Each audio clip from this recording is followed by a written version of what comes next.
الرحمن الرحیم رب اشرح لی صدری ویسر لی امری واحلل عقدۃ من لسانی یفقہوا قولی۔ آج ایک نئی داستان کا آغاز کر رہے ہیں۔ قرآن پاک میں اس داستان کا تذکرہ ہے۔ اپنی نوعیت کا یہ بہت ہی منفرد واقعہ ہے۔ پہلے یہ جان لیں کہ یہ کس دور کا واقعہ ہے، اور یہ بھی ڈیٹیلز بڑی انٹرسٹنگ ہے، بہت دلچسپ ہے۔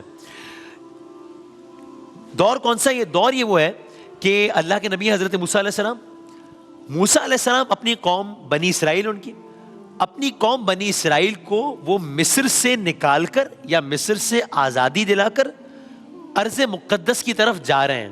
اس ٹائم کا واقعہ ہے یہ جو میں نے کہا جملہ۔ اس کا کیا مطلب ہے؟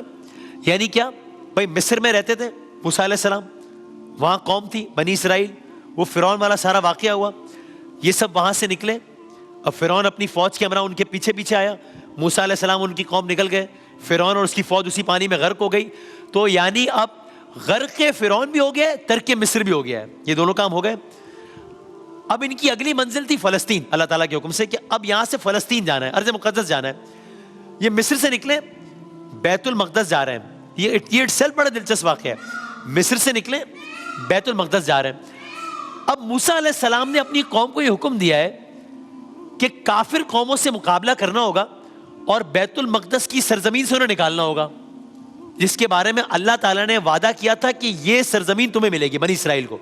لیکن موسیٰ علیہ السلام نے قوم کو بتایا کہ سرزمین ہمیں ملے گی، اس کے لیے ہمیں جہاد کرنا ہوگا۔ موسیٰ علیہ السلام کی قوم نے، یعنی کہ بنی اسرائیل نے اس سے انکار کر دیا، حالانکہ اتنے احسانات تھے موسیٰ علیہ السلام کے بنی اسرائیل پر، انہوں نے انکار کر دیا کہ ہم جہاد نہیں کریں گے، ہم یہ سب نہیں کریں گے۔ جب انہوں نے انکار کر دیا تو پھر کیا ہوا؟ اللہ تعالیٰ نے، قرآن کی آیت کا مفہوم ہے یہ، اللہ تعالیٰ نے ان پر خوف مسلط کر دیا، سزا کے طور پر ایک طویل عرصہ، کتنا عرصہ میں آپ کی خدمت میں عرض کرتا ہوں ابھی، سزا کے طور پر ان پر وہ زمین کچھ عرصے کے لیے حرام کر دی، جو ان کی منزل تھی ارض مقدس بیت المقدس، حرام کر دی۔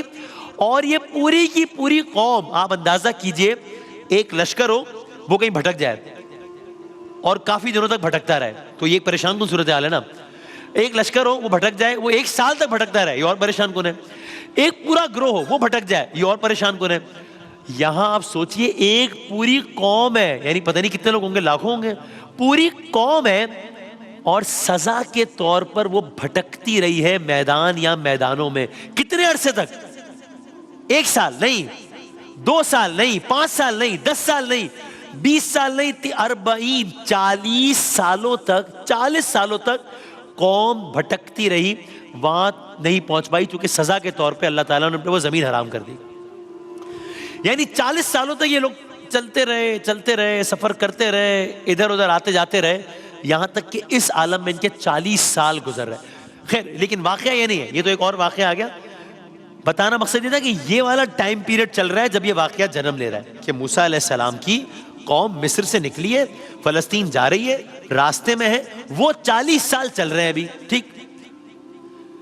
اب راستے میں ایک مرتبہ یہ ہوا کہ ان کا آمنا سامنا ہوا، ان کے مد مقابل ایک جنگجو قوم آئی، ان کو جبارین بھی کہا جاتا ہے اس قوم، یا جو بھی، ایک قوم آئی۔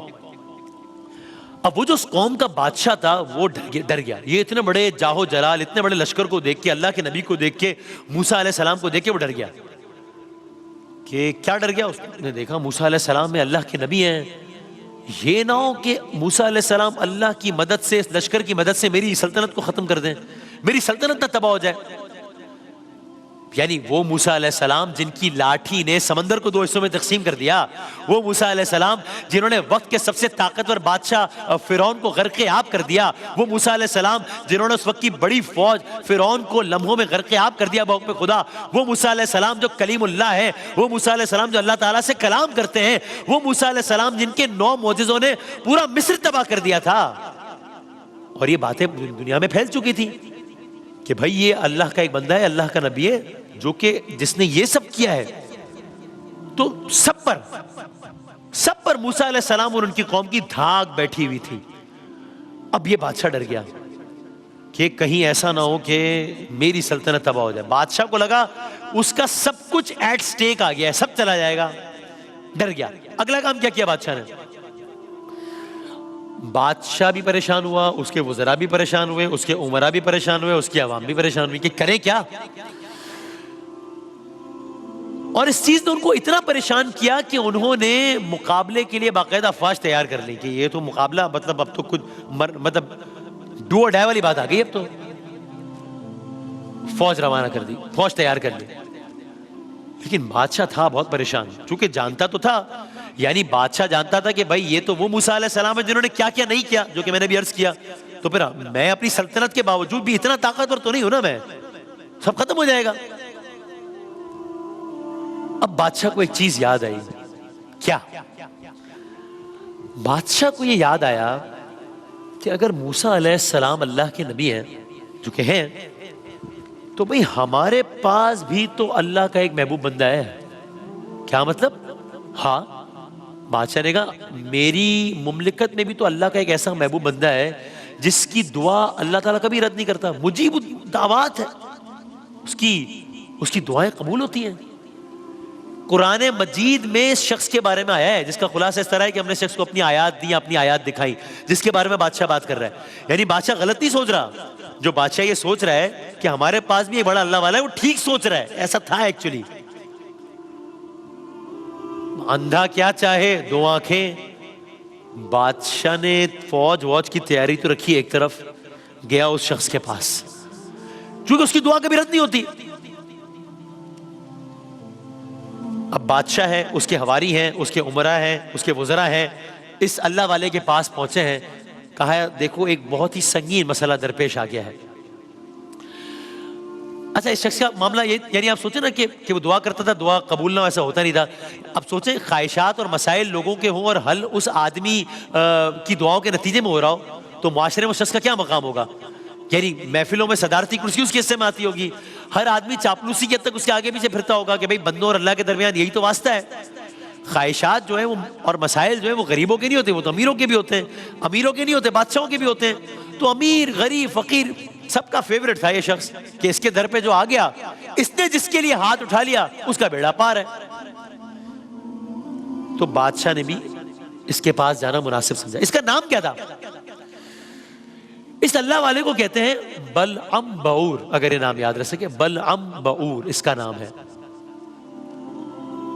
بادشاہ حاضر ہوا اس اللہ والے کے پاس, بلعم بعور کے پاس. کہا صورتحال بہت خطرناک ہے. کیا؟ موسیٰ علیہ السلام اللہ کے نبی ہیں اور ان کا لشکر ہے, قریب ہے کہ لشکر ہمیں تباہ کر دے گا, سب ختم ہو جائے گا. میں کیا کر سکتا ہوں, میں کیا کروں؟ آپ ایک کام کیجئے. کیا کروں؟ آپ اللہ تعالیٰ سے ہماری فتح اور حضرت موسیٰ علیہ السلام کی شکست کی دعا کریں. اب یہ کتنی عجیب صورتحال ہے. بادشاہ ہے, جو اگلا بندہ ہے وہ اللہ والا ہے, اس کی تعریف قرآن میں آئی ہے, واقعی اللہ والا ہے. دوسری طرف کون ہے؟ دوسری طرف اللہ کا نبی ہے, موسیٰ علیہ السلام ہے. بادشاہ اس سے کیا کہہ رہا ہے؟ بادشاہ کہہ رہے ہیں آپ گویا بد دعا کریں, نعوذ باللہ, یعنی آپ دعا کریں کہ ان کو شکست ہو جائے. اب یہ عجیب و غریب صورتحال ہے نا. بادشاہ نے اپنا ماجرا بیان کر دیا. بادشاہ, اس کے وزراء, اس کے امراء بیٹھے انتظار کر رہے ہیں کہ اب یہ کیا جواب دیتا ہے یہ شخص. بلعم بعور کیا جواب دیتا ہے. کیا جواب دیا اس نے؟ ہاں کہا یا نہ کہا؟ بھئی ایک طرف بادشاہ ہے سامنے, بادشاہ کو نہ کرنا بھی ایک مسئلہ ہے, ایک طرف اللہ کے نبی ہے سامنے اور یہ خود بھی اللہ والا ہے.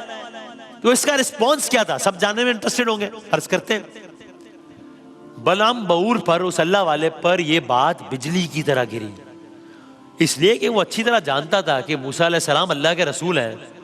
اللہ اپنے نبی کے خلاف کوئی بد دعا قبول کر ہی نہیں سکتا. یعنی بھائی اگر پوری دنیا بھی, وہ کہہ رہا ہے پوری دنیا بھی نبی کے خلاف ہو جائے, میں کیا, پوری دنیا بھی نبی کے خلاف ہو جائے تو نبی کا کچھ نہیں بگاڑ سکتی, تو پھر میری بد دعا کی حیثیت کیا ہوگی. تو اس نے کیا کیا, اس نے بغیر لگی لپٹی رکھے بادشاہ کی درخواست کو مسترد کرے. سوری نہیں کر سکتا, میں یہ کام نہیں کر سکتا. اول تو یہ کہ میں بد دعا دے ہی نہیں سکتا, سامنے وہ ہے. دوسرا یہ کہ فرض کرے میں یہ کام کر بھی دوں, اگر میں نے بد دعا کر بھی دی, موسیٰ علیہ السلام کو اس سے کوئی فرق نہیں پڑنے والا. ایک کام ضرور ہوگا, میں برباد ہو جاؤں گا, مجھ سے میرا یہ علم چھن جائے گا, مجھ سے میرا یہ منصب چھن جائے گا. بادشاہ مایوس, شاید غصہ بھی آیا ہو, مجھے منع کر دیا, واپس چلا گیا. بادشاہ بھی واپس, اس کے وزراء وغیرہ جو آئے سب واپس. اب معاملہ کیا ہے کہ ان کے پاس نہ موسیٰ علیہ السلام سے مقابلہ کرنے کی طاقت ہے اور نہ ہی بلعم بعور جو اللہ والا ہے, جو جس کی دعائیں قبول ہوتی ہے, یہ بھی نہیں مان رہے. کیا کریں؟ مشورہ ہوا. سب آ کے اپنا اپنا مشورہ دے رہے ہیں. کوئی کہہ رہا ہوگا فوج کی تعداد اس طرح کر دو, کوئی کہہ رہا ہوگا ایسے حملے کر دو. کہ ایسے میں ایک نے کہا کہ یہ سب نہ کریں, یہ سب نہ کریں, یہ طے ہے کہ ہم نہیں لڑ سکتے ان سے, یہ سب نہ کریں. پھر کیا کریں, کیسے نمٹیں؟ اسی آدمی پہ کام کریں. یہ جو اللہ والے نے اس پہ کام کریں. اس پہ کیا کام کریں؟ اس نے منع کر دیا صاف صاف, اس نے کہہ دیا میری بدعا کروں گا. نہیں, اس پہ کام کریں. کیا کریں؟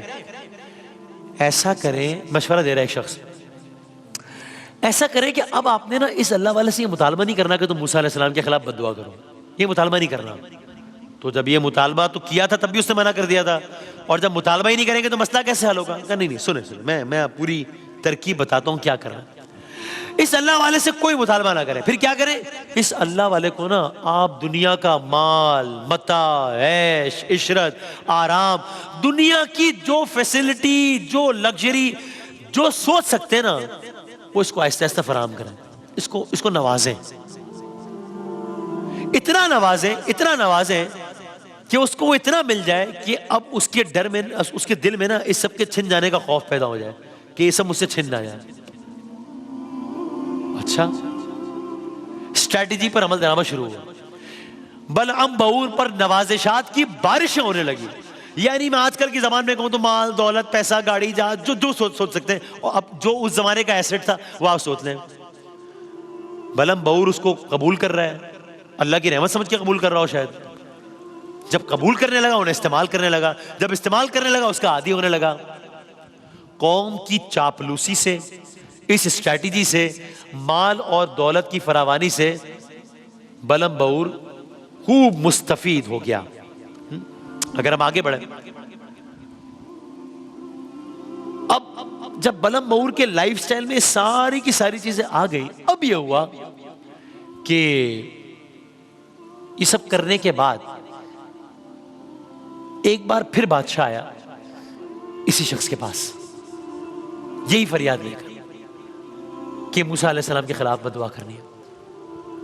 اب جب بادشاہ نے اپنی قوم کا رونا رویا, موسیٰ علیہ السلام کے ہاتھوں اپنی فوجوں کی ناکامی کا بتایا, تو اب اس نے نا پہلے کی طرح روکھا جواب ہی دیا, یا کہا کہ اچھا میں یہ کام کرتا ہوں, یا کچھ اور ہی کہا اس نے.